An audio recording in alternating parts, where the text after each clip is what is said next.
Let's widen our analysis and bring in Adam Chapnick. Adam is a Canadian foreign and public policy analyst. Adam, thanks for being with us here on France 24. We appreciate your time and we need the analysis. Have the declarations by Donald Trump, I am wondering, over annexation of Canada, 51st state, that kind of rhetoric, his attitude towards Greenland, and of course all those tariffs. Has this in many ways given Mark Carney perhaps a greater purchase in terms of getting a better election performance?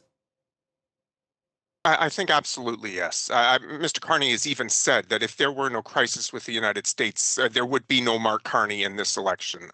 The narrative that the Liberals are using to contest and to become competitive again is that there is a need to protect the country, which means we've moved from an election that was almost certainly going to be about change to one about protecting Canadians.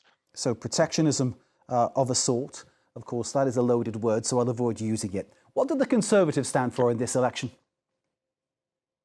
The Conservatives continue to stand for change. They've argued that the last 10 years of Liberal rule have been 10 lost years, and that in order for Canada to be independent, when they try to tie it to the situation in the United States, we need to move away from all the Liberal policies of the last decade and embrace a more free market approach, lower taxes, fewer programs, and more freedom for individuals with their own money. Is the Conservative leader standing a bit like Donald Trump in that respect? The Conservative leader at times risks sounding that way, in large part because until quite recently, it was working extremely well for him to do so. The country was rebelling against Prime Minister Trudeau's time in office. They'd just gotten tired of him. And Mr. Trump sounds very different from Mr. Trudeau, and so Mr. Poilievre did sound very different as well. I think Mr. Poilievre has a much more sophisticated policy suite that he is offering Canadians than what President Trump is. But yes, there are concerns that he has sounded too Trumpy, and that it might be costing him votes. Indeed, too Trumpy. That's a nice way to put it. In terms of the Trudeau effect, I mean, clearly the Trudeau family has kind of been weighing on Canadian politics for generations, of course. Justin's father, Pierre, was leader of the country back in the day. I wonder, is there still a Trudeau influence to be found in this election?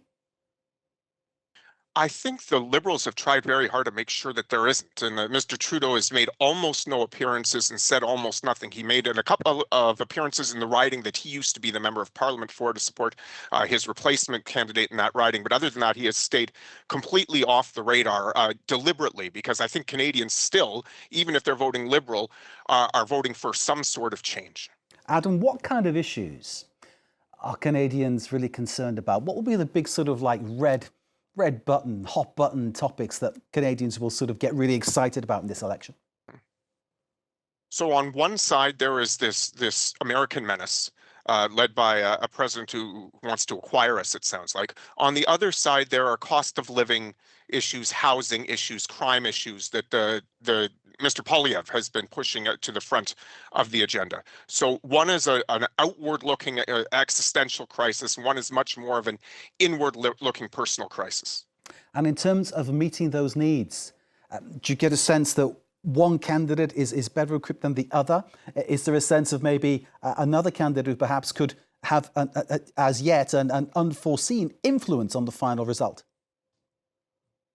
I don't think that this will be anything other than a two-candidate race, a two-party race. It'll be either Mr. Carney's Liberals or Mr. Poilievre's Conservatives, and it looks like those two parties will receive more of the popular vote together than any two party have in the last 60 or 70 years of Canada. So really, Canadians have come to focus on just these two candidates. So there have been a little bit of movement on by the third and fourth parties in the last 5 or 6 days, but it doesn't seem to be particularly significant. It's a very unusual election where the people on the Liberal side are almost entirely focused on the United States. People on the Conservative side are almost entirely focused on change.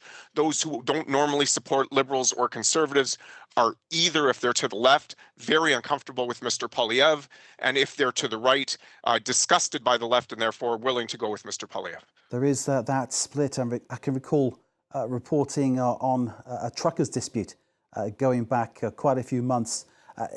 Then it was very evident that many Canadians were unhappy with how things were. Is that still a sort of something you would find at street level in Canada? People really unhappy with how things are. In that sense, ready for change?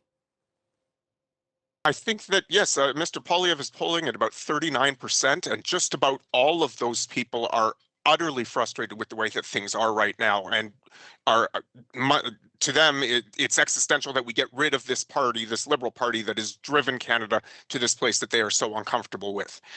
There's another half of the country that believes that things could be better, but see this threat of President Trump as overwhelming and therefore more important than any other issue that could possibly face us right now. Indeed, and that playing into the hands of Mark Carney. Adam Chapnick, thank you so much for joining us and giving us that analysis, thorough as it was, of what is facing Canadians as they go to the polls. We, of course, will bring you more as we get it. And